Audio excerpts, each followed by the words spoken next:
This episode is brought to you by Hollywood Mainstays. Hollywood Mainstays are hair-safe, reusable Velcro grips that give discreet all-day hold. Designed for professionals and loved by everyone, they work where pins can't, keeping your style flawless from start to finish. Hollywood Mainstays, not a pin, not a clip, just better.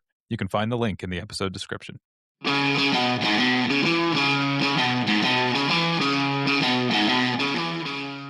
Is this the best French post-war film? Hello, everybody. My name is Ron, and welcome to Why This Film, the podcast where we explore the artistry, cultural impact, and legacy of movies in the Criterion Collection. Each episode, I sit down with experts and cinephiles to ask, why was this film chosen for the collection, and why does it still matter today? In this episode, we're stepping into a very quiet house, well, at least in the beginning of the film, with La Cérémonie, Criterion Spine number 1199, the 1995 film from director Claude Chabrol. Part psychological thriller, part portrait of class in France, La Cérémonie follows Sophie, a new live-in maid working for the Lelièvre family at their country estate. The family is pleasant, the job is fine, and then Sophie meets Jeanne, the local postmistress, sharp, reckless, and already on bad terms with Sophie's new employer. The two women become close, and that friendship, combined with a secret that Sophie has been hiding since she arrived, sets the film on a course it can't turn back from. My guest today is Girish Shambu, a film critic, writer, and one of the most thoughtful cinephiles working today. And boy, does he teach me a lot in this episode.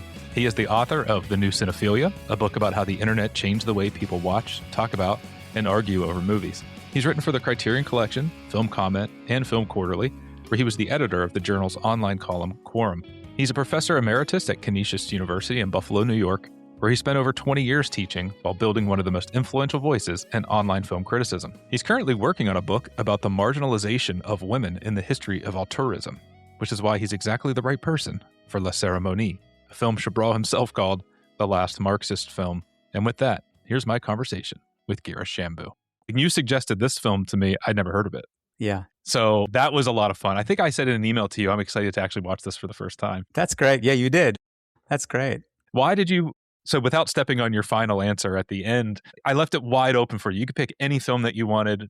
Why did you pick this of all the options that you have? There's a couple of different reasons. One of them is Chabrol I see as the least appreciated member of the New Wave. My earliest loves in the New Wave were like Truffaut and Godard and Romer, all of these filmmakers. But for the last decade, Chabrol is my favorite New Wave filmmaker, because I have a great love of narrative cinema, genre cinema, popular cinema. And he's so good at making popular films in genres, but also making them artful and socially critical. And there's many other things I love about him. I won't say all of those things here. But so firstly, because he's the least appreciated member, and I wanted to send him my love and send him some cinephile love. The other reason is I'm really big on reading film criticism. Like every time I watch a film, the next day, the first thing I do is go to Letterboxd, Google the film, see what other people have said about it. Because sometimes I'm not even sure exactly what I think until I'm able to hear other people's perspectives. So I find critical reception to be a super important area of film culture. And so that's why I'm kind of writing about film criticism, because I love reading film criticism. And the critical reception on La Cérémonie has been amazing in the last 30 years. Those are kind of the two big reasons. Is he's so underappreciated, and the critical reception, the journey of the critical reception of this film has been so interesting and so strong. Sarah Weinman wrote the essay for this release, and she said in her essay, to watch a Chabrol film is to feel your mind bend slowly, then all at once. Yeah. And I feel like that pretty much sums up La Cérémonie. True. Because again, I was going in completely blind. Yeah. So I'm sitting and wondering, is something going to happen? And you don't realize that things are happening the whole way through. Exactly. You just may not realize exactly what for. Exactly. Sandrine Bonnaire and Isabelle Huppert, they are two of the best French actresses of their generation, some could argue. And here we have them in the same film, and they are quite a force. What do these two together bring to this film? That's a very big, loaded question. Yeah, that's a great question. So I think there are four excellent French kind of actresses in this film. This film is like an actress, a feast of great performing women. I I think that Huppert and Bonnaire come from two slightly different generations, two slightly different places in time. So Huppert makes her debut film in the early 70s, and her career starts going in the mid to late 70s. And she's made 7 films with Chabrol. Chabrol is a huge fan of hers, and they often talk about how they have instant communication, no direction is needed. And with Bonnaire, she's slightly later, starting in the 80s, and she's known especially for her film with Varda, Vagabond, and Maurice Pialat, Un Os Amour. They're both incredibly well-reputed actresses, and I think each of them brings her own physical presence to the character, and the characters are so radically different. And I'm sure we're going to talk about that, how those two characters are not collapsed into one category like working women. They're each their own person. Yeah, Huppert, there's a lot of the behind the scenes making of this film on this Criterion release, and you can tell they have worked together before, the director and the actress. It's very interesting to me to see that collaboration and how he's saying, just trust me. I think there's an interview she does on that disc where she says, somebody asks her, so were you sent the script? And then did you like the script? And is that why you signed up? And she said, no, I never read the script. Chabrol called me. And of course I said yes. Yeah. She had worked with Godard earlier in her career. She's made a career, and of course, when I was first starting to get into this, I watched The Piano Teacher, and I didn't know what I was getting myself into there. I'm learning she's making a career out of playing women who do some disturbing things. Does her character Jeanne fit into this pattern of characters that she's played, or is Jeanne something different? I would say that Huppert is so incredibly versatile that she's played a wide variety of roles: comedies, tragedies, melodramas, thrillers, difficult art films. So this just felt like a fantastic performance because you don't exactly know what the character is going to say or do. And Bong Joon-ho has a really nice interview on this Criterion disc where he says that he loved Huppert's ceaselessly unstable physical presence in this film. And that was a very good way to describe it because you never quite know what she's going to do or say next. And so I think Chabrol really kind of taps into her ability to do that. Chabrol called this the last Marxist film. Can you help me unpack what he means by that? No, that's funny. See, you're laughing. I ask a question and you laugh at me. No, I'm laughing because Chabrol himself kind of, whenever I picture his face, it always kind of has an impish, kind of mischievous smile to it. And this is, again, one of his kind of jokes. In passing to Huppert, he just happened to say, you know what, this is the last Marxist film. And when pressed on it later, he said that when the Berlin Wall fell, he read in a French newspaper, I think it was Le Figaro, where he read, well, the Berlin Wall is down, so the class struggle is over.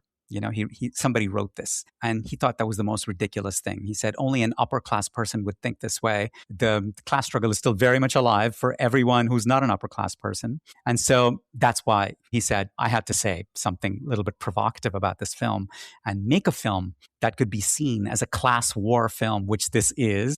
And that's why he kind of called that the last Marxist film, to call attention to the fact that the class war is very much alive. And if anything, the class war is even more pronounced today than in 1995 when he said that. It's really interesting to call this a film about class war. That might be a little extreme, but I mean, it does end on an extreme note.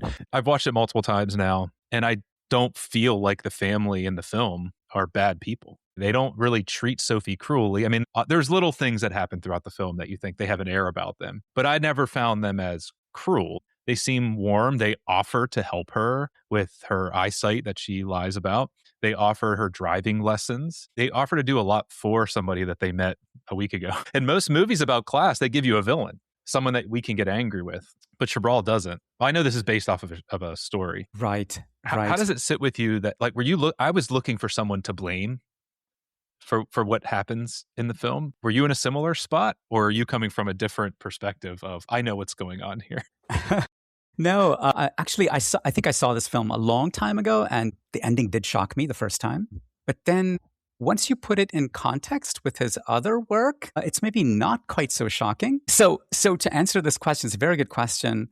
Maybe I could invoke a different film that is about class struggle or about class, a classic of French cinema, which Chabrol and all the French New Wave critics and filmmakers loved. Jean Renoir's Rules of the Game.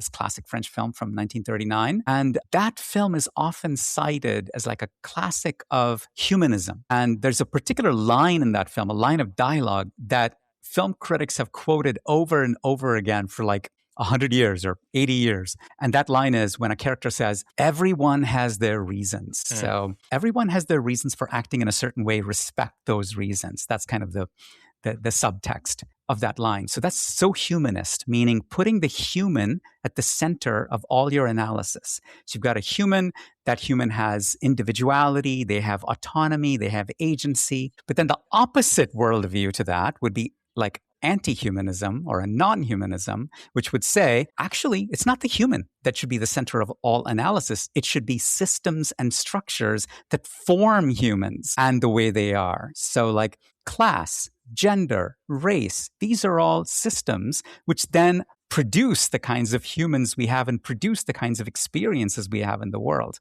So I find this film to be very boldly anti-humanist in the end. Like the climax, I find it to be very anti-humanist in the sense that it's looking at structures. Like ultimately, at the end of the day, you can be really, really, really nice to people who work for you, but you still belong in a different class than they do. That class barrier cannot be breached. That's intimately connected to the amount of money you have, the kind of upbringing you had, the kind of labor you do. So to me, the film itself is humanist. Like the characters, there's no one who you totally dislike during most of the film. But then at the end, it suddenly turns to an anti-humanist film and says structures are more important than individual people. This is why I'm so happy this podcast exists, Girish. I have to tell you. It's so good. No way could I ever come up with what you just said. Okay. No. You're too modest. Bong Joon-ho, he did say, there's a quote, he does a long interview on the release, and he says, the scariest part is that this bourgeois family of 4 that gets massacred at the end hasn't done anything significantly wrong. Obviously, that's like a lightning bolt hitting me. Look at the end of Parasite. There's a family who doesn't necessarily do anything wrong, but there's small misgivings throughout the film. And in the end of that film, the thing that sets the character off that ends up murdering one of the family is he stinks, and the patriarch of the family holds his nose. And that's just a build of all these small things that lead to a tragic end for some characters. So you can clearly see those parallels. It's great. That Bong interview is, I think it's only like 10 or 12 minutes long, but it is so good. And I especially love the one comment he makes. He says, Hitchcock was a big influence on Chabrol. And then he says something amazing. He says, there are sort of 2 kinds of filmmakers who were influenced by Hitchcock. I'm sure there are many kinds, but he especially talks about 2 kinds. And he makes a distinction between Brian De Palma and Claude Chabrol. And he says, Brian De Palma is like a rich, greasy meal. Like it's very rich, it's very satisfying, and it's almost too much, but it's very pleasurable. Chabrol is like a dry, brittle pastry that leaves a little sharp aftertaste, and that is so bang on. That is so perfect. Really selling the Chabrol film to all those listening. True. So are you ready to jump into the film itself here? Definitely. Sophie, played by Sandrine Bonnaire, meets Catherine Lelièvre, and I don't know if I'm pronouncing that correctly, but it was my best shot. And that's played by Jacqueline Bisset, who we've not spoken about yet. They're meeting at a cafe to interview for the live-in position as a maid at the family's estate. And this is a blink and you miss it moment that buries the film's secret. In the first shot of the film is Sophie goes to walk into the wrong place. She's across the street walking into a building and has to stop and ask someone where something is. And I didn't catch that at first, obviously, because you don't know what the big secret is with her just yet. She's trying to hide that she is illiterate. And Chabrol hides it with her just really casually. And the whole movie keeps that secret in that way where everything's just under the surface. Does hiding that in plain sight change the effect of the reveal for you? And the reveal is not something that happens at the end, which then sparks the violence. It actually happens in the first third of the film, which I find interesting too. There was a question in there somewhere. That's perfectly fine. I'm invoking Hitchcock here because Jonathan Rosenbaum wrote a wonderful essay on this film, and he talks about Chabrol being profoundly influenced by both Hitchcock and Fritz Lang. And Chabrol himself in interviews has talked extensively about Hitchcock. And Chabrol wrote the first book on Alfred Hitchcock with Eric Romer in the 50s. And so he knows his body of work really well. And so Hitchcock always believed that you shouldn't have a whodunit that only reveals the murderer or whatever, the criminal at the very end. You should do that earlier on so that the audience is freed up. The audience is not constantly trying to guess and look for who the criminal is. They're freed up to actually enjoy the entire film and everything else that Hitchcock is doing. So I think there's something of that here, that he wants to like show you the secret early so there's no big secret. Although at the end, we are smacked with the big surprise at the very end without our realizing it. So I would say that I think he does do that earlier in order to kind of free up the audience to engage more fully with the film. There's another, I hate to say funny, but it is kind of funny looking back on it, when she hands Catherine the reference letter and points to, this is the phone number and address. Any literate person can see that is a phone number and an address.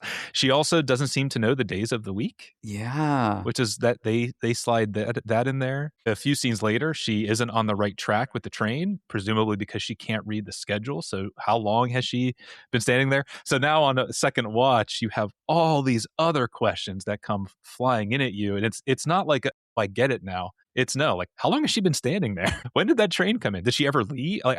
There's so many different questions that it invokes then. And I love films that reward a second or third watch. Yeah. Another take on that could be also an additional take. When you're kind of disadvantaged in some way, we see this in the world with groups who are marginalized. You have to work harder in order to achieve the same outcomes because there are systems of exclusion that exist in the world. And so I can imagine a disabled person like her, like leaving home earlier, making sure that she does everything possible to get there on time, just in case she might miss a cue and be late. And so she doesn't want to do that. So it's possible. She does say she took an earlier train.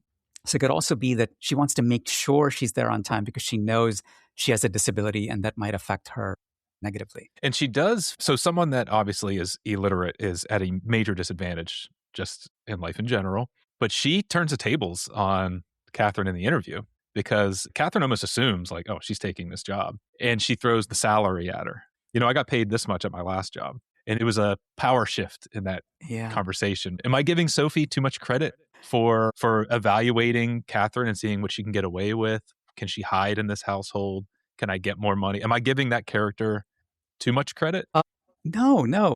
I think there's something about Sophie's character. I see her as a very self-possessed woman, and Sandrine Bonnaire does a really good job of kind of using her body to express this. And so she thinks that she's worth at least as much as she got paid before, probably more. And she just says it. And this is in line with the directness that we see her, that she uses to communicate with her employers all through the film. Often in the film, when she's asked to do something, she doesn't say, I'll do it, or I agree. She doesn't say something that would be a little bit warm.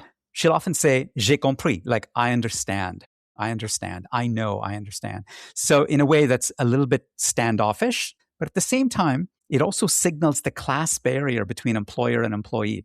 The employee doesn't have to say, yeah, I'm pleased to do that. I'm happy to do that. No, all they have to say is, I understand. I'll do it. I'm a laborer and fine, I'll do it. So I love that brisk kind of directness, and that goes hand in hand with her like sense of self-possession. I thought that was just a French thing. It could also be a French thing. I thought for sure that was just a... If you're enjoying Why This Film, please follow, rate, and share it with another film fan. You can support the show and even text me your thoughts through the links in the episode description.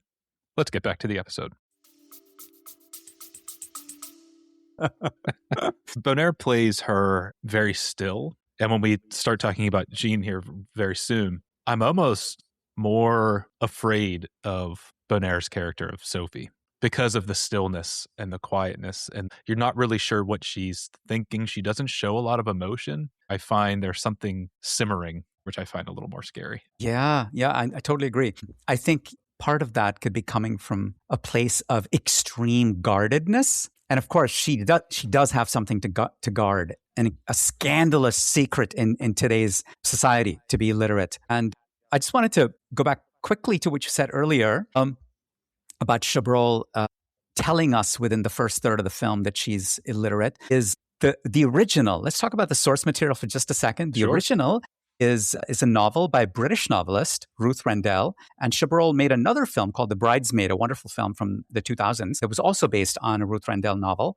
And the Ruth Rendell novel came out in the late 70s, and this movie is from 1995. And the name of that novel was A Judgment in Stone. And he changed the title to La Cérémonie. When that novel was translated into French, and he read it in the French translation, the French title is something like like I don't want to pronounce and murder the French here, but it's something like The Illiterate Person, like The Illiterate is the name of it. So the book gives away that aspect right in the title. And so I think that's why he didn't want to like leave that as a surprise till the end, because Ruth Rendell wrote popular mystery novels that were probably read by thousands of people in France. So they would probably already know the plot and know the title of the novel. So that's one of the reasons why he did it. But to go back to your question, sorry for that little detour. No, it's great.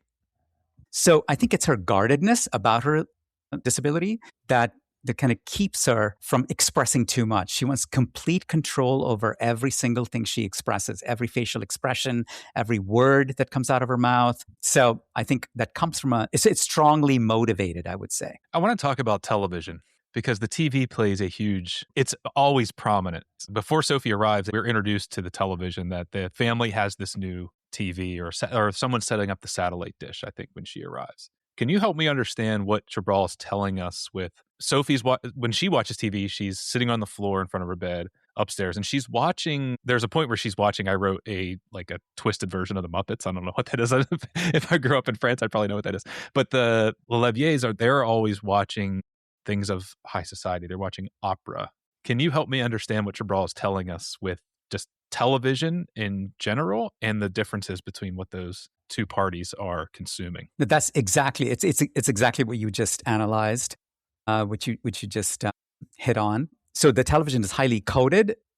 They both have TVs. She has an older, slightly crappier TV than they do. And they watch kind of high culture things. And there's a wonderful joke in the film, a quiet joke, which is that the mother watches a film with the son and she says, "Oh, this is a really good film. You know, I want to watch it with you." And it turns out it's a film by Chabrol. I love that. It's actually a very good film by Chabrol called Wedding in Blood that he made in the early 70s. And so clearly Chabrol aligning himself with the bourgeoisie, because he's a filmmaker who makes films for bourgeois people, not for working class people. He's open about it. And he's often also said himself that he's not a Marxist himself. He sees himself as a bourgeois person, but then he's also a socially critical artist. You can do that from the inside. And so he's always said that that's what he does. And she watches game shows, talk shows, Muppet Rap. Whatever that is. I had no idea what I was watching. I should look that up. I know. French Muppet Rap. I have to Google that. Yeah. And also the fact that she doesn't have access to words gives her like a special kind of, the images have a special hold over her when she walks into that room for the first time. And as soon as her employer leaves, as soon as Catherine leaves, she closes the door and she turns on the TV just to make sure it's working, see how it is, see what the image looks like.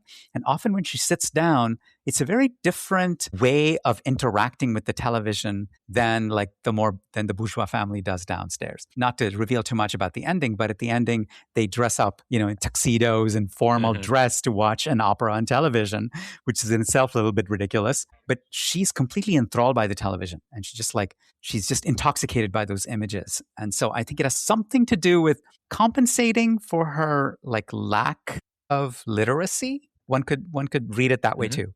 Yeah, and it's also it's a way that her and Jeanne will bond, as we see later. When Catherine's showing Sophie around the home, a word caught my attention is when Catherine calls the kitchen her domain. And it's her space, but it's also, I don't know if it's meant to be, this is where you belong. The rest of the house isn't yours. Did you read that as a boundary? Definitely. You're absolutely right. In fact, Chabrol himself talks about the boundary there between Sophie's domain and the family's domain. And Chabrol, very much influenced by Fritz Lang in many of his movies.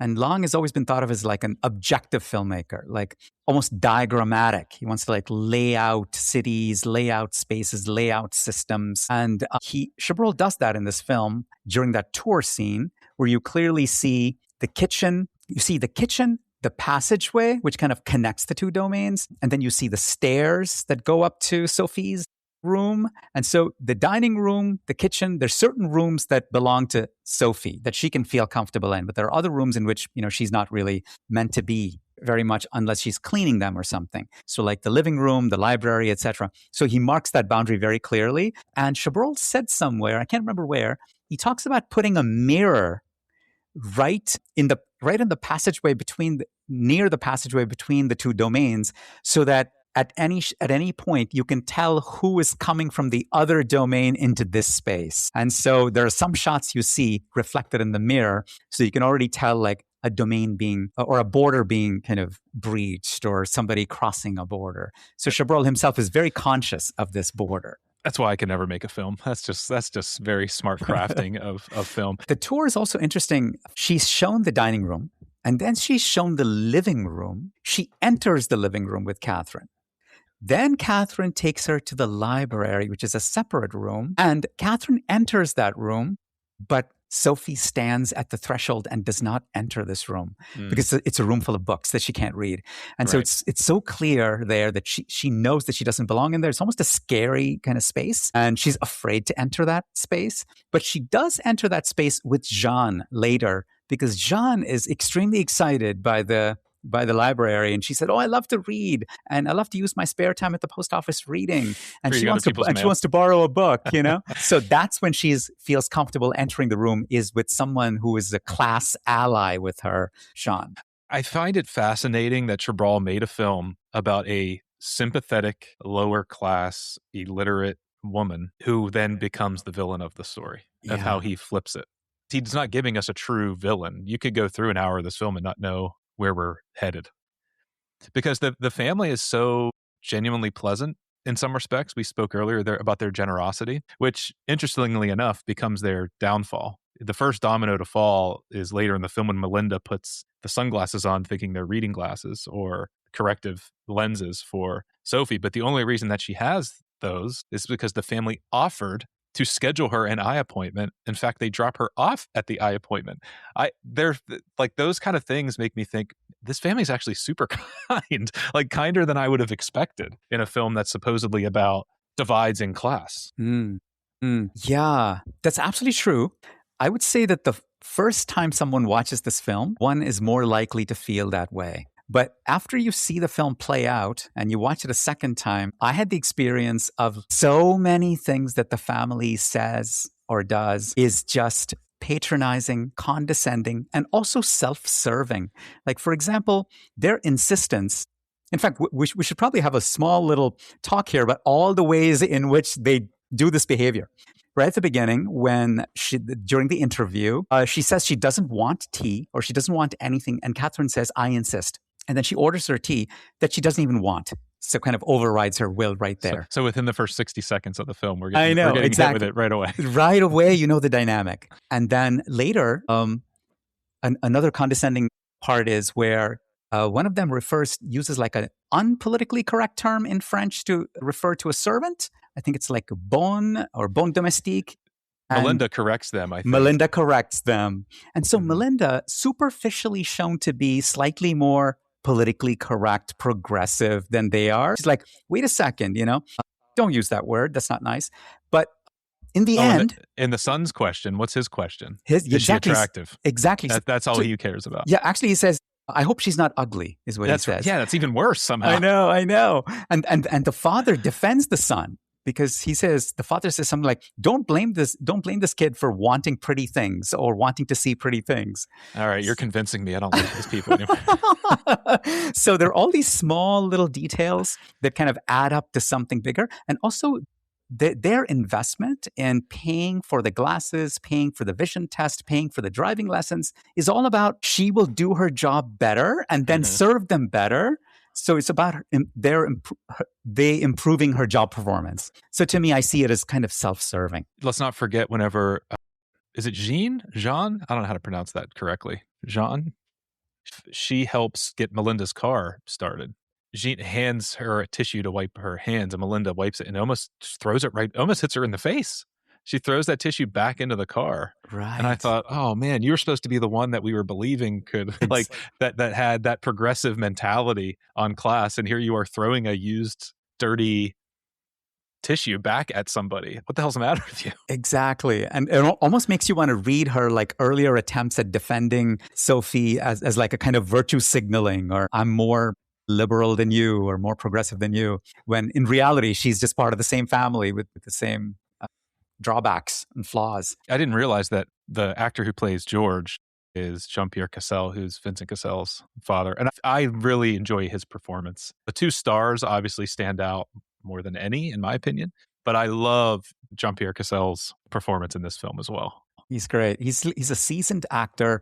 And many people, there's a lot of argument about the best periods of Chabrol. Chabrol had such a long career.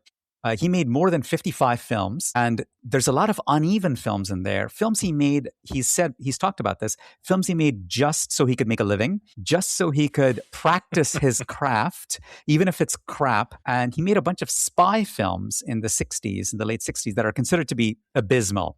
I'm a huge Chabrol fan, and I haven't watched those because I've heard so many bad things about them. But then he had a wonderful period in the late 60s to early 70s where he made all these domestic kind of thrillers and domestic melodramas. And Cassel is in one of those films, and he's terrific. It's a film called The Rupture from like 1970, so 25 years before La Cérémonie. So he's worked with Chabrol, and he's had a long career, seasoned actor. And you're right, he gave a great performance. So you just described Chabrol as like the French director version of Nicolas Cage? Yeah. Right, exactly. Sophie and Jeanne meet. She asks for a ride. You could see her staring at Sophie a bit in the car. She's in the back seat. She seems very intrigued by this person. She comes over when the Lelièvres are out. They're on holiday, I believe. So they're all gone. And Jeanne is just going through their things. And she tells this story about how she knew Catherine, the matriarch of the family, in the past. She tells a story about how they were both in a modeling competition of some kind. Is this where the resentment of her comes from? Yeah. I read somewhere that I haven't actually read the novel myself, A Judgment in Stone by Ruth Rendell, but I've heard that there are several episodes in that novel where Jeanne kind of fantasizes and fictionalizes some things. So you can't always be sure. She's an unreliable kind of narrator. You can't actually be sure what she experienced herself. So I got the same feeling here. It's like, was she really in this modeling contest? I'm not so sure. So it's possible that there was some upper class girl, because this happened when she was a girl, some upper class girl who won the contest and Jeanne didn't. And somehow Jeanne remembered that. And she identifies that upper class girl with the upper class Catherine. So class as a category becomes much more important than these people as individuals. So I can kind of read it that way too, I guess. I like that read. We're going to go with it. The friendship I felt truly blossoms. It's whenever Sophie is left with a grocery list and she's asked to order groceries. Jeanne is willing to help. Sophie has nowhere to turn, so she gets into town. And this is, I think, when Jeanne sticks her chewing gum to her desk and then later just keeps chewing it. What does a detail like that show the audience about the character? It's great. I mean, firstly, it's just a cinematically fantastic gesture because it's so unpredictable and it's funny and it's delivered by Huppert in just this inimitable way. If you actually go to the Letterboxd page on this film, you will see hundreds of reviews, and many of them are just open, like fan adoration of Huppert, and they remark on the scene. And here, I was kind of struck by the childlike quality of that gesture. Like who would do that? A kid would do that. Exactly. Right. But also, children are also often amoral. They haven't fully been socialized into morality, like what is morally right, morally wrong. And sometimes children do amoral things. And so the acts at the end of this film could also be seen as a kind of gleeful explosion of amorality, even if it does have some basis in class divisions. I've read different things about the relationship between these two female characters with Sophie and Jeanne. And some people have read it as friendship. Some read it as something closer. Are they physically and emotionally attracted to each other? What's your read on they do have an attraction, whether that be magnetic or physical? I'm not entirely sure. I'm curious what your read on what attracts these two people together. I'm absolutely here for any and all queer readings of this film because they're there and they're there and we can easily go there. although it's fascinating to see the critical reception of this film, the early critical reception does not really dwell on that or even raise it. Most of the reviews don't even raise it. Although the writer of this film, we haven't actually talked about the person who wrote the screenplay. So Chabrol hired this woman, Caroline Eliachev, to write a screenplay for this film. So he co-wrote the screenplay with her. She is a very famous psychoanalyst in France. And so she has said that it was very obvious to her that there was a kind of a gay element involved in their relationship. She was absolutely convinced of it, and she wanted to emphasize it in subtle ways. So I think the queer reading has a lot of basis in this film. Also, she also looked at an earlier true crime episode from the 30s in France. It was very notorious, very famous, the Papin sisters, who both killed their employer and the employer's daughter. And there was actually a great indie film from England in the 90s that was made around the time as La Cérémonie. It was called Sister, My Sister by a woman director, Nancy Meckler. It's an excellent film. But the focus of that film is mostly the incestuous relationship between the sisters and the psychological dynamic between the sisters. So that's the focus of that film. Chabrol takes that in a different kind of more a class dynamic in a different direction. So I would say there's an instant kind of bonding between the two. Like you said, Aubert looking very, very curiously at Sophie in the car, which is the first time she encounters her, and kind of wanting to be friends. And Sandrine and, I should say Sophie, trusting Jeanne because they belong to the same class. And so I see that's why her guard is down with Jeanne, is because they belong to the same class and she's more open to her. I don't see any other reason why that would be so. They are very different people. Sophie is very guarded, very premeditated, very careful. Jeanne is none of those things. So they are individually extremely different people, I think. You can see the slow unraveling starting after the birthday party, because Sophie's asked to help with Melinda's birthday party. But she says she's committed to helping fold clothes at a local church with Jeanne. And you come to find out later, maybe Jeanne's help isn't necessarily wanted. Melinda's boyfriend, his name is Jeremy, he gives her the gift of a boombox for her birthday. I love when films do this, when they drop items throughout the film that always come back into play a role at some point. Guns are the obvious items that we see in film all the time, that it's what's it called? Chekhov's gun. But this is like Chekhov's boombox. Nice. It's a benign gift, a boombox, and it's something that I didn't pay close attention to on initial watch, and it's a huge part of the ending that is coming. I just feel like that's really smart writing, because it just seems like, why do you even have the scene of her getting a gift? It doesn't add anything other than to show that Jeremy has strong feelings toward Melinda.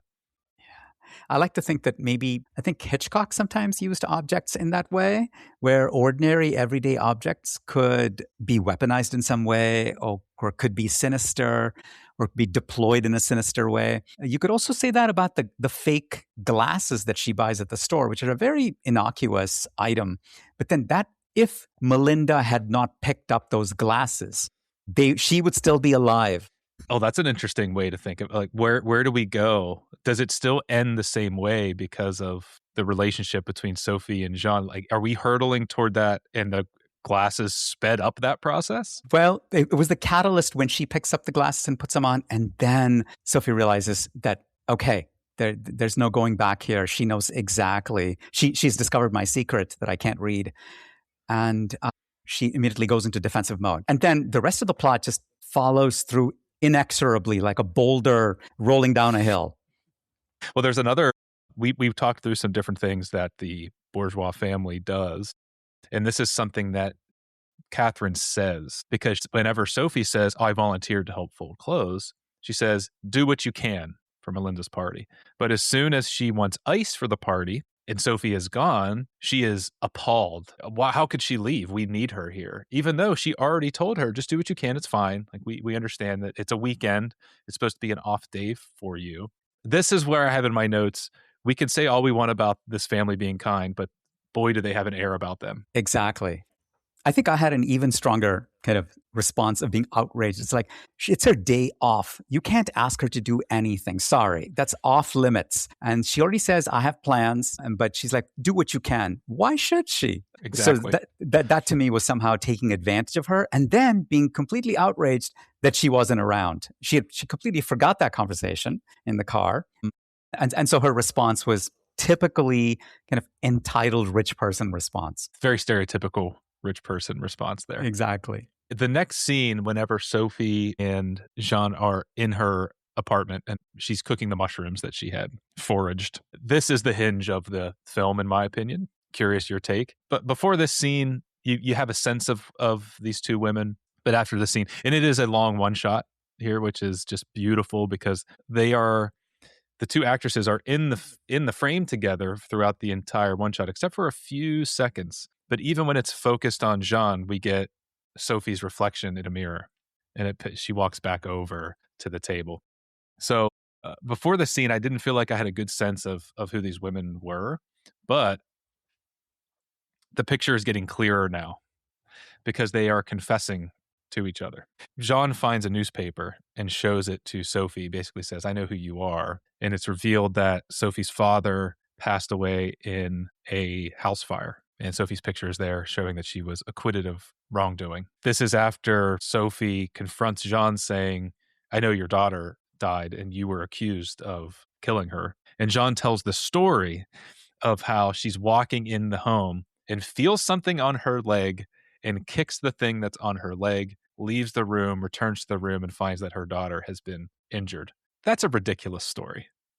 Can we start with that, of how ridiculous of a story that is? I think Chabrol has spoken, and the actresses have also spoken, about how Chabrol left it up to them to determine whether these stories were true or not. And Sandrine Bonner and Isabelle Huppert got together and said, let's talk about this and let's see which story is true, which story is not true. And I think what they ended up with was that Isabelle Huppert's character, Jeanne, did not kill her baby. It was an accident. But Sophie intentionally did kill her dad. So these stories, as ridiculous as they are, there was some kind of logic that the actresses used to work out amongst themselves which of these is true and which of these is false, because Chabrol kind of refused to give them direction on this. And I really like the openness of this very important plot point that Chabrol said, he didn't say it to work it out, but he gave them freedom to work it out. If there was a magnet between the two, it was slowly getting together, slowly. And then this is the scene where they are just slammed together and intertwined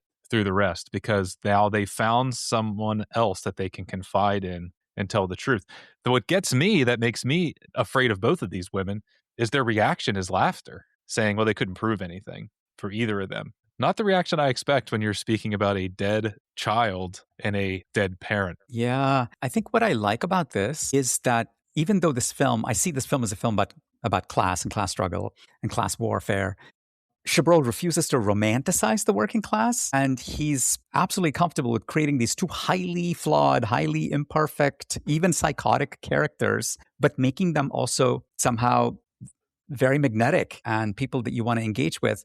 And I read somewhere that the Ruth Rendell characters in the novel are actually very unlike these two characters in the film, in that they are older, they are not very likable at all, and just distasteful people, the way they come off the page. And Chabrol completely wanted to subvert that, cast like two magnetic, charismatic, attractive, beautiful people in these roles, make them younger, and then infuse them with these psychotic elements. So I kind of like the kind of games that he's playing here with casting. Is the laughter a relief from both women that they can confide in someone else about their secrets? I think that's a good theory, I hope it is. Otherwise, it is maniacal laughter of, hey, we got away with it. They couldn't prove anything. So I think that's the better half. That's the angel on my shoulder saying this is relief, not mania.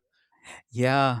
Yeah, I tend to have enough sympathy for these two characters that I would lean towards that interpretation too. Yeah, what's it say about us as people that I also sympathize with the people that will end up murdering an entire family here in a few scenes?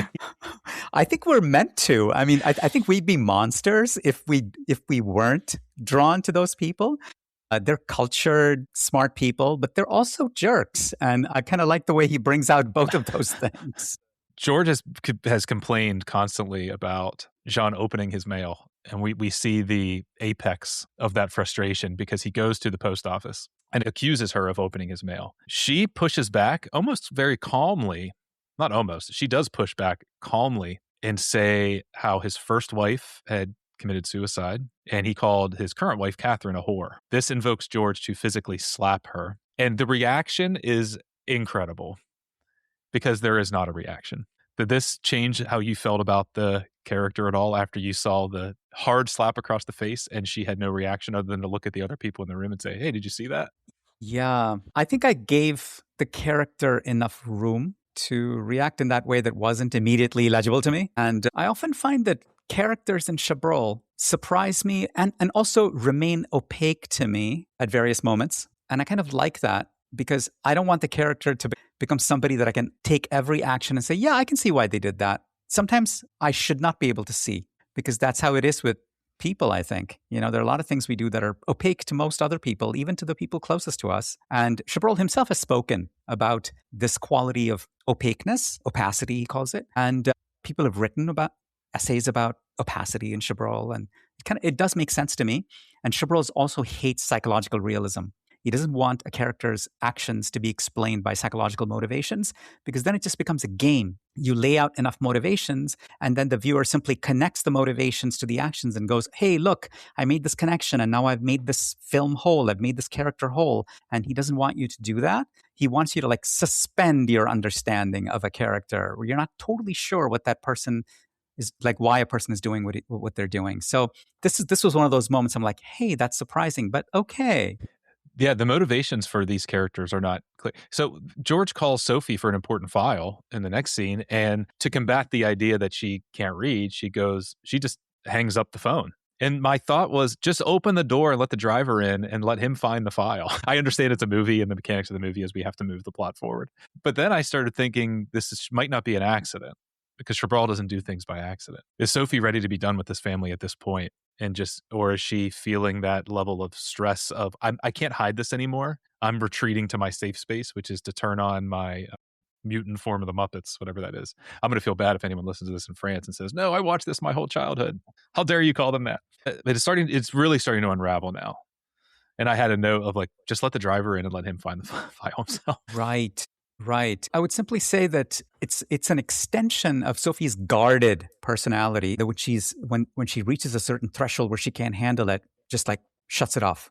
She's already kind of a closed off person in many ways, at least to her employers, not to Jeanne, but even to Jeanne. She's quite closed off. And at one point, Jeanne complains to Sophie that she doesn't disclose enough things from her own life. She's like, I want to get to know you more, or you never say anything about yourself or your past. She complains to Sophie.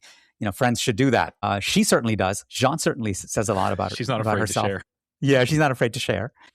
So I think that was just like a survival instinct moment colliding with her extremely guarded nature at that point. And maybe unconsciously she knows, like you were saying, that this job, okay, it can't last too long now because they're going to be on to me. Everyone seems to have secrets in this film, and I clocked it on my latest watch. It's whenever Jeanne comes over and sits with Sophie on the ground to watch TV.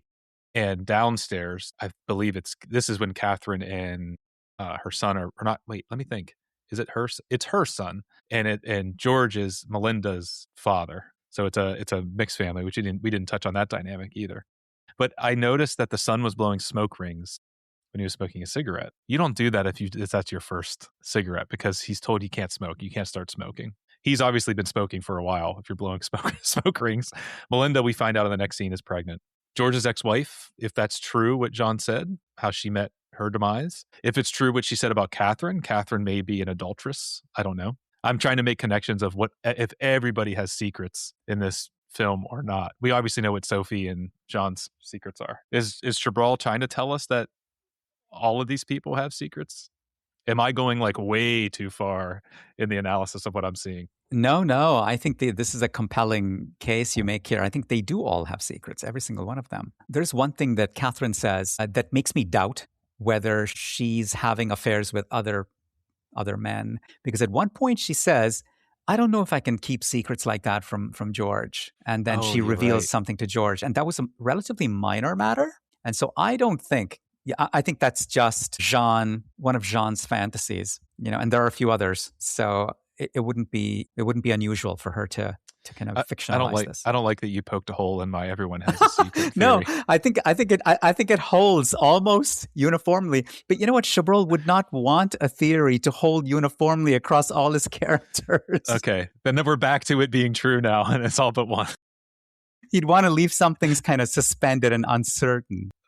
I like that. In a span of a few seconds there, the pendulum swung multiple times in all kind of different directions. I can't get that image of them sitting on the floor with their arms around each other watching television. That's a great image. Probably one of the best images in the film. And I think that's where because if I don't know. I have friends here to watch movies sometimes. We don't sit arm in arm. Yeah.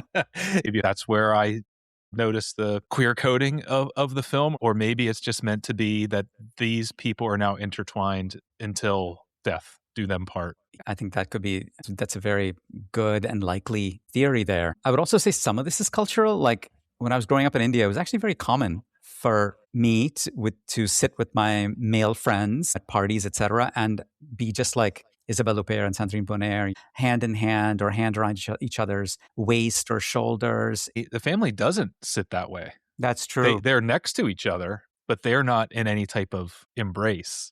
No, that's true. I did remember one shot. I was a bit startled by the shot. Melinda's walking and George is sitting on the couch. And as she's walking, he grabs her by the waist and brings her down. I think she's either sits in his lap or right next to him. I can't remember exactly when. But that was an incredibly intimate moment. And they look at each other like very, very close, like just a couple of inches apart. And they share a very intimate moment, which of course they should, their father and daughter. But on the other hand, it also feels slightly cringy. I'm trying to think of when that is because, you know what? The thing that Catherine can't tell George is that her son Giles goes to get something and he sees Jeanne and Sophie going up the stairs. He shares that with Catherine, and Catherine says, well, I have to tell George because I can't keep things from him. It's even something so small. Because right. George's reaction then is to tell Sophie that she cannot have Jeanne in the home any longer. But he can't control what she does in her personal life. And this is when Sophie drops that plate in the kitchen. Oh, yeah, right. Is that her first time showing open defiance? You mentioned before that her response to directives would be to say, I understand. Her response to this directive from her employer, whose house she lives in, is to smash a plate on the ground. I assume purposefully. Yeah. In the past, she's done some passive-aggressive things, like slam the phone down, etc. But you're right. This is the first open. And I love how Chabrol shows you a shot of her with the plate in her hand. He doesn't actually show her throwing the plate. The next shot he shows you is the plate itself falling on the ground. And then she goes, look what you made me do. Right. But it's like what a child would say. I know. It's not an adult having a conversation of, okay, well, can she come over when you aren't home? This is my friend. I would like to watch television. Jeanne doesn't have a television. I'd like to sit and watch television with my friend. It's not an adult reaction. It's a reaction of a child. Totally. It's really interesting. See, all these things are coming to light now that we're having a conversation. The next scene is where we have the secret is exposed. Right.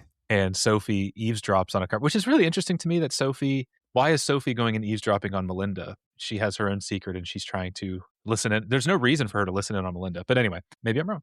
Melinda's having a conversation with her boyfriend, Jeremy, that she thinks she may be with child. And through a series of conversations over a magazine, Melinda discovers that Sophie is illiterate. Melissa puts the sunglasses on thinking they are glasses. She does it playfully. And this is just good storytelling of a plant of the glasses. And then we get the payoff of those same glasses outing her. And everything changes here because Melinda offers again to help her.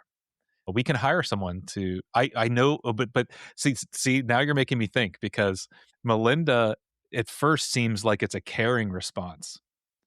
But then when she says, I've heard about people like you or people like this, it's like, oh my God, you were so sensitive and you ruined it. How could you ruin it? You were doing so good, Melinda.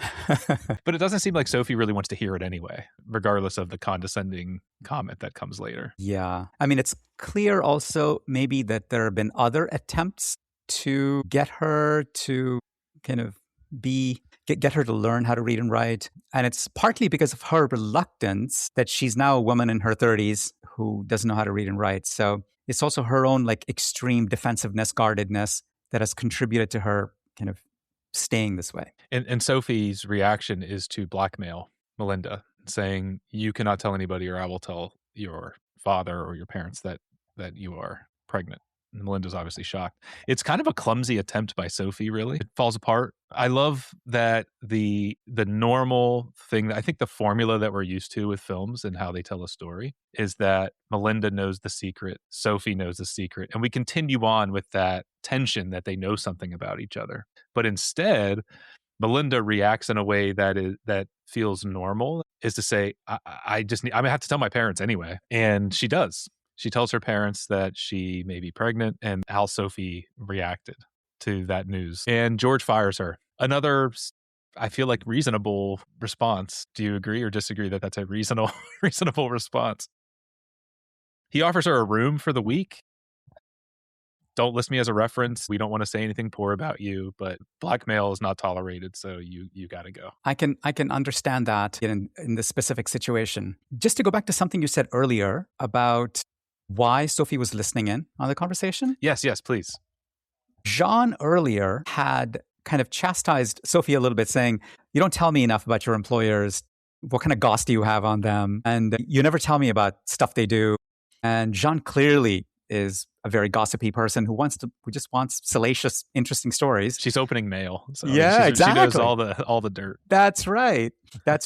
And so it's possible that Sophie's listening in for that reason. But there's also another reason, which is if we think about this, as I like to do, as a class war film, then they're on different sides of a battle. And information can be used as a weapon, as a piece of advantage. And I think that's another reason. She recognizes, I need to maybe I'll have something here that I can use. So that could be another reason. But you're right. It just goes awry and he fires her. But I like the condescending, well, I don't like it, but it's interesting to see the condescending way in which he goes, we don't really have a contract, so I can fire you right now, but I'm going to be a really nice guy and I'm going to let you stay here for a week. So it's almost like there's no contract, which in itself is bad, but then that highlights his kindness and his largesse. And this is so typical, if you think about it, of employers in the world today, taking on small acts as great gifts for employees. So it does resonate with me as employer behavior. What's your take on Sophie's response, which is to not say a word? And as soon as he leaves the room, what does she do? She turns that TV back on. Yeah, she's just overwhelmed. And like you said, at some point, she just shuts down and escapes into this world of her television. They are two highly flawed, imperfect, and kind of life-challenged characters. Do we know what happened with Sophie's previous job? I don't remember. Do we know why she left her previous job? She had a reference that she shared with Catherine at the beginning of the film. I can't remember. The person moved to Australia and so didn't need her anymore. That's right. And so that person, and Catherine did end up calling that person because she says that during their dinner, the family dinner, and she did get a good reference. So she did call that person, got the reference, decided to hire her. It's a good thing Sophie pointed out where the phone number was on that piece of paper. I know. Catherine could have never figured that out. That was very useful. Yeah, exactly. Thank goodness. So we are at the fatal night here. The family is sitting together and they're going to watch a televised performance of Mozart's Don Giovanni. And Don Giovanni is about a nobleman who preys on his servants and gets punished for it. And Chabrol is not hiding that connection. And the whole film has been setting up this moment where the opera and the action mirror each other. Does this wink to those that are in the know of what Don Giovanni is about work for you? You're right. In France, Don Giovanni would be, especially among the middle classes, the bourgeois that Chabrol makes his films for, it would be widely known. So you're right. I'm sure it's very intentional. I also like the little details that make it ridiculous. Like George wears a tuxedo, even though they're going to watch it on TV in their own living room. Everybody gets dressed up. They pull out the damn score, which is a bilingual French-Italian score, and they put it on their laps and they follow along with the music. So I just find high level of bourgeois investment in this canonical 300-year-old opera.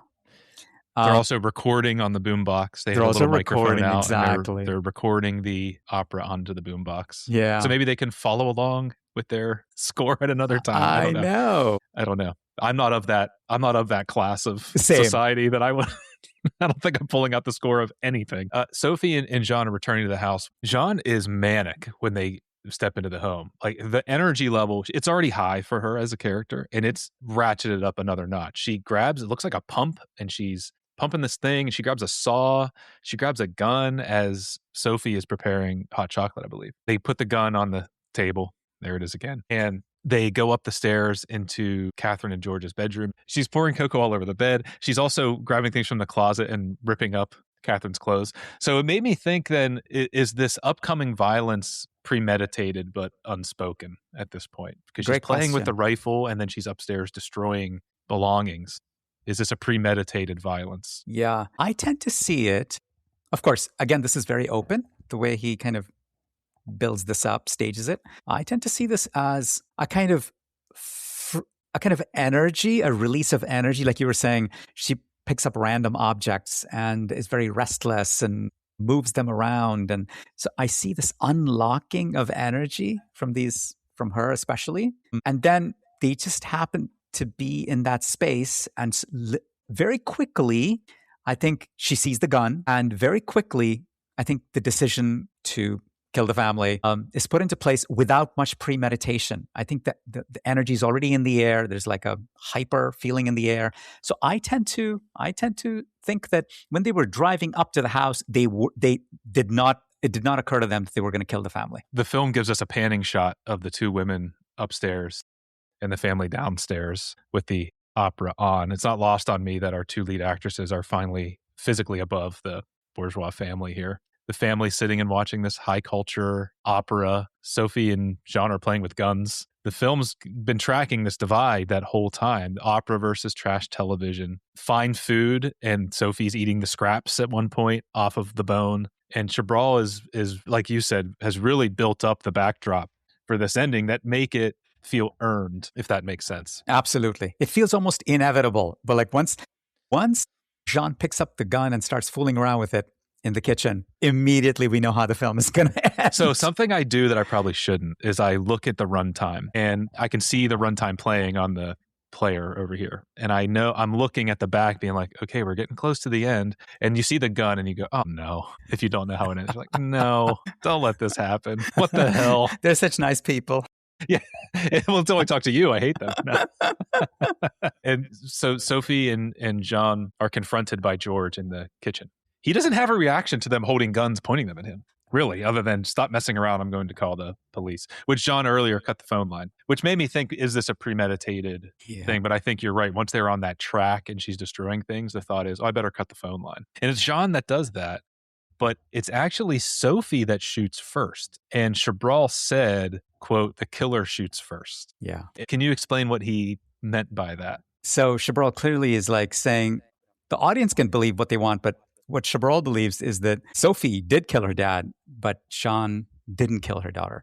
And so the killer shoots first. So I kind of like the openness of that. And I think that's kind of where he stands on this story. And there's another part of me that wants to say this family is, I don't want to say clueless, but they hear a shot and the thought is, oh no, that's just Jeanne's car backfiring. They have no thought of potential. They don't even have it in their mind that there could be potential danger, except for Catherine. But Catherine's response is to send a teenage boy in to see what's going on.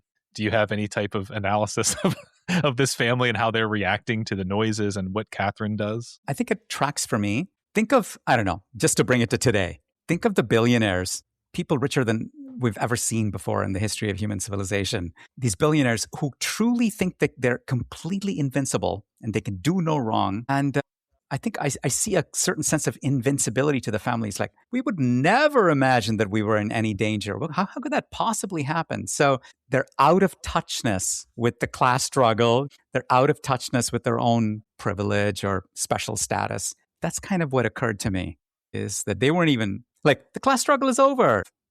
That kind of mindset. I've seen a lot of violent scenes in movies. I don't know if I've ever seen something shot like this depicting violence in film quite like it. There's no slow motion. There's not a swelling score that builds to the violence. There's not really any hesitation. When Giles walks backwards back in, there's, I think, one line of dialogue, and then they shoot the son. And then right away, they shoot Catherine and Melinda. There doesn't feel to be any catharsis in this. It doesn't feel like a release. What did you feel watching this ending for the first time, where you see these four people shot and killed almost nonchalantly? Yeah. The answer to this question kind of is tied up for me with all the Chabrol films that I love and that I've rewatched.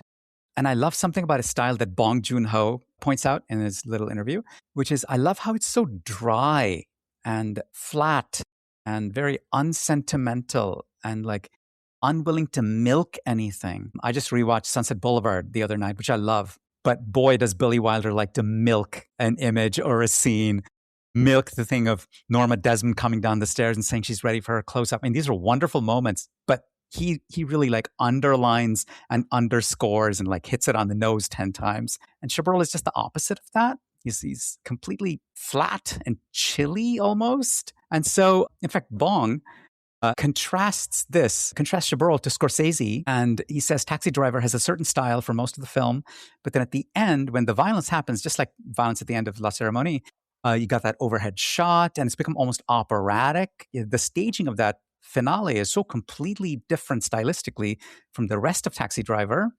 Scorsese intentionally pushing the film into like a higher operatic register, and Chabrol just will not do that. The same approach he brings to everyday domestic activities, that's the same approach he brings to the killing, and that feels so real to me. It's just chilling. It's brilliant. It is chilling because it's not what you're used to seeing. You're used to having these little hints that something terrible is coming, but all of a sudden, boom, it's done. And then I had found myself thinking, did I see what I just saw?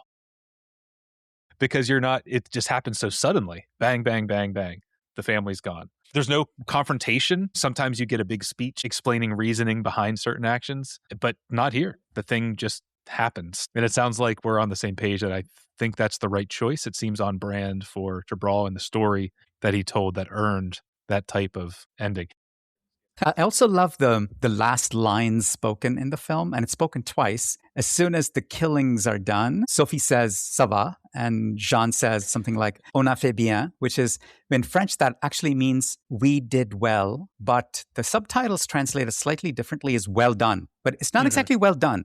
It's like, "we did a good job," we did well. And the lines are repeated through the boombox over the credits at the end of the film also. So it's a really like flat kind of ending, those words. And Jeanne leaves, and Sophie, they have an understanding of, I'm going to clean up here. Yeah. And when Jeanne leaves, she's killed almost immediately in a car accident caused by a priest who had previously fired her from a charity job. I heard in the supplements when Chabrol says when she passes the threshold of the gate, that's another boundary that comes up of she's safe in there now from the outside world, but as soon as she crosses the boundary of the gate with her vehicle, she's no longer safe and she's killed immediately.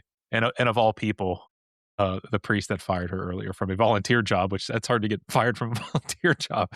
What do you make of the ending for Jeanne? The priest who kills her, it's a very ironic ending because in a way, Chabrol is also equating the priest with the bourgeois family. They're both like patriarchal structures.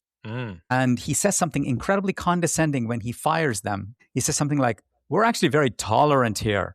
But you know what? What can you expect from volunteers?" That's what he tells them when he fires them. He's like, "You're not even good enough to be volunteers."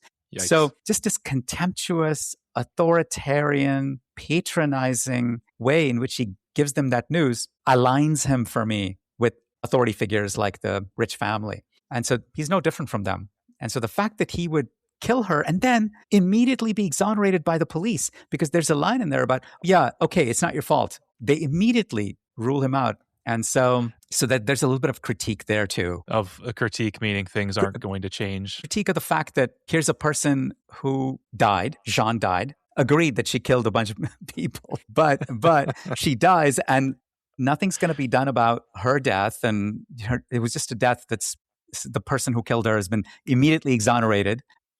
But if they catch up with Sophie, she's not going to be exonerated.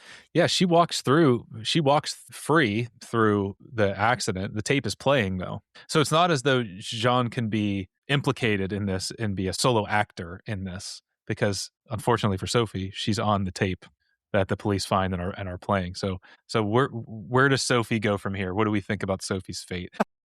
Does she get caught? Does she disappear? I mean, she can't go very far if it requires any type of reading or writing.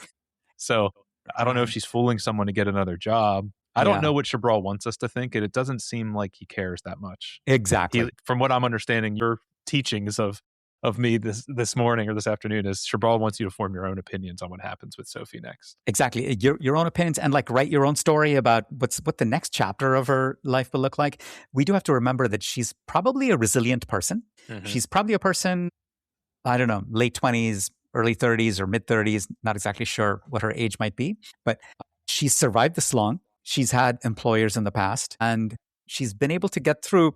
Maybe she can't keep an employer for that long, but if she's been able to do that before, she might be able to do it again. So that's all you're kind of left with. But you're right, it's totally open. What a film. I'm so happy that you suggested this because I might not have picked it up off the shelf.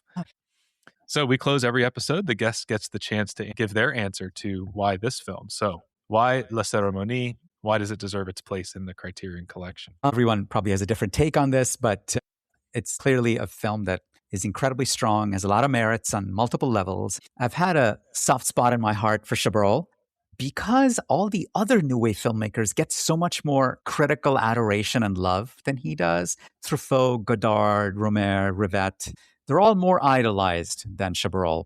And they all make sort of art cinema. I mean, Chabrol also makes art cinema, but Chabrol really also makes genre cinema.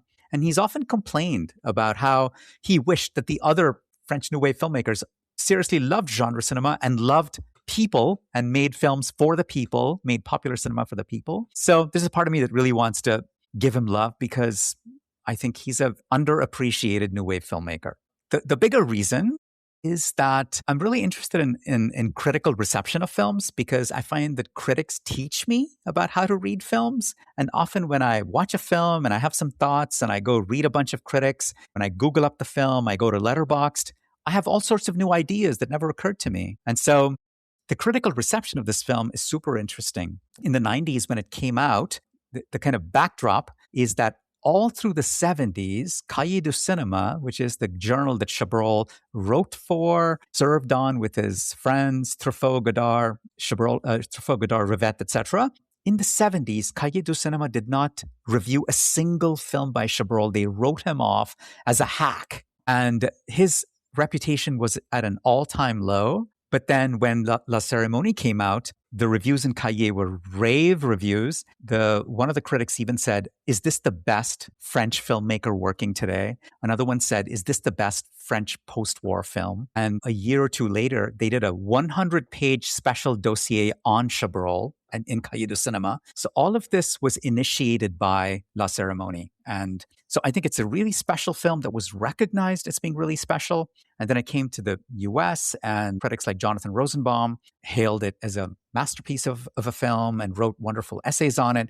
So it has a strong reputation in America and England. And then on Letterboxd, it kind of acquired a new life of critics and cinephiles who embraced it as like an interesting film that was a queer film, be gay, do crime film. And so it's had all of these critical lives that have discovered more and more about this film, that have kind of unlocked more and more about this film. And so I think it's an incredibly rich film if we look at it through the lens of all the critics who have written about it and what they've said about it. And I would say that all of that together, if we take all of that as evidence of how good a film is, I think this film is wonderful and deserves to be in the Criterion Collection. A very rich film and an incredibly rich conversation. Thank you again to Girish Shambu for taking the time to speak with me about La Cérémonie. If you'd like to support the show for as little as $3 a month, you can do so by selecting the Support the Show link in the episode description. You can follow the podcast on Instagram for updates and subscribe on YouTube for full video versions of almost all episodes. Links are also in the description below. Next time, I'll be joined by Carlos Aguilar to discuss Jonathan Glazer's Birth. Thanks again for listening. Please be sure to follow, share, and keep an eye out for the next episode.